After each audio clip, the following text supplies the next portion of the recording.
Redouane Faïd, a French-Algerian gangster who managed to fly out of jail using a stolen helicopter. He has embarrassed the French authorities over and over again with his ingenious and daring escapes. The story of Redouane is without doubt mind-blowing.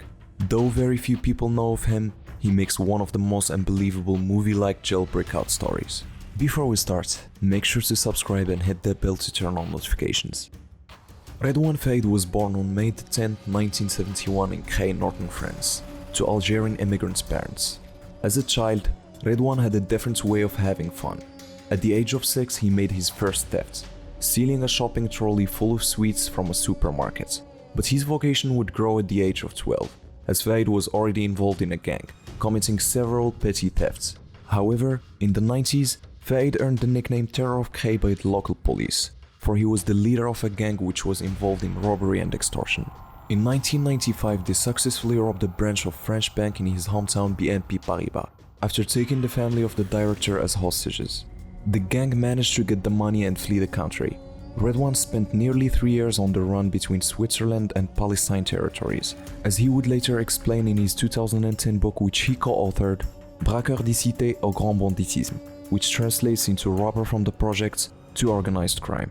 The book is an autobiography of Faïd, which contains events inspired by his adventures and operations. Redouane Faïd also clearly stated several times in his book that he was crazy about the 1995 gangster film Heat, starring Al Pacino and Robert De Niro, admitting that he had watched the movie dozens of times. At a Paris festival, Faïd approached the director of the film, Michael Mann, telling him, "You were my technical advisor." Indeed, the movie somehow enabled Redouane to successfully execute his operations, for in late 1997, the gang held up an armored van in Villepinte, taking around 3 million euros. The operation, however, resulted in Faïd to be injured in his shoulder, leaving his DNA at the scene. The police then was able to identify him, link him, and eventually arrest him on December 28, 1998. He was convicted and sentenced to 18 years. Nonetheless, he was released in 2009 for his good behavior, arguing and swearing to his parole officer that he was a changed man, that he regretted his bad behavior, and that he was determined to start fresh.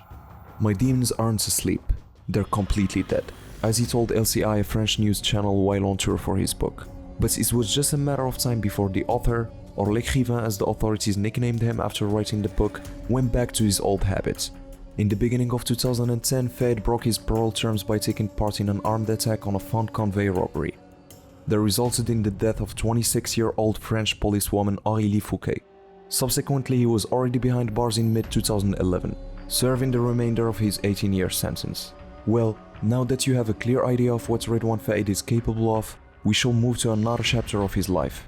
In April of 2013, while waiting for his trial concerning Officer Aurélie Fouquet, he turned France upside down by the chaos he made while breaking free from Maison d'Arrêt de l'Île-Souquedin.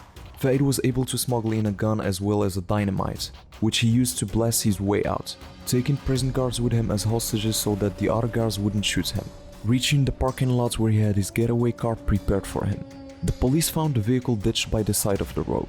However, a month later, the authorities were able to track him down via his phone and to peacefully arrest him at a hotel in Seine-et-Marne, a suburb of Paris. Still, Faïd gained a reputation as a powerful gangster, for he was on the red list of Interpol and one of the most wanted criminals in France, but not until 2017 that he was sentenced to 10 years for his jailbreak, in addition to 18 years for masterminding the 2010 robbery. This sentence, though, would be increased in 2018 to 25 years, fueling Redouane to think of one thing only: getting out of there. But the thing is, although he was detained, his 2013 prison break was spectacular, as he didn't sneak out whatsoever. He conducted his escape in broad daylight, when no one would have expected him to make such a bold move, which made him something of a celebrity in France, despite the violence of his crimes. Speaking of which, on the 1st of July 2018, the author converted his thoughts into actions and broke out from the penitentiary center of the south of the Île-de-France in Réau, receiving help from 3 of his accomplices. This escape was absolutely movies-like. At around 11:15 that day, while Redouane was being visited by his older brother Brahim in the parlor, his accomplices managed to hold up a helicopter, posing as flight school students. They were able to force the flying instructor with their Kalashnikov rifles to take part in their mission.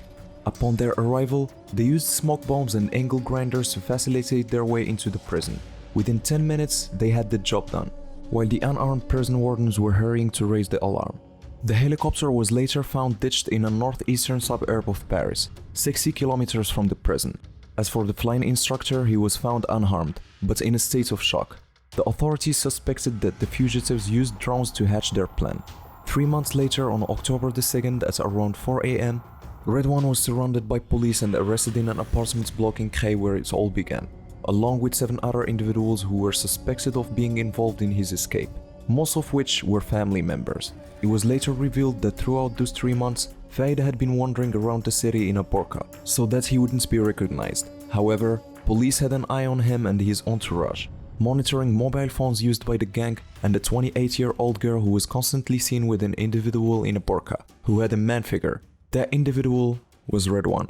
French Justice Minister Nicole Belloubet suggested to Europe 1 Radio that leaving Fayed in the same prison for a few months had been a mistake. She added, "We must be careful not to leave the same people in the same place for too long when we're dealing with this type of individuals." Red One Fayed is considered to be among the most notorious gangsters of our time, who embarrassed the French security by his escapes. The Justice Minister has promised that they're going to put Red One in a high security facility where he will be watched extremely closely. But do you really think this is the end for Red One? Will he surrender and accept the fact that he will be gone for a really long time? We can never know, but one thing we're sure of, Red One is a man full of surprises. Before ending the video, don't forget to drop a comment telling us about your opinion, and make sure you have subscribed to receive more of our videos. I'll see you in the next video. Take care.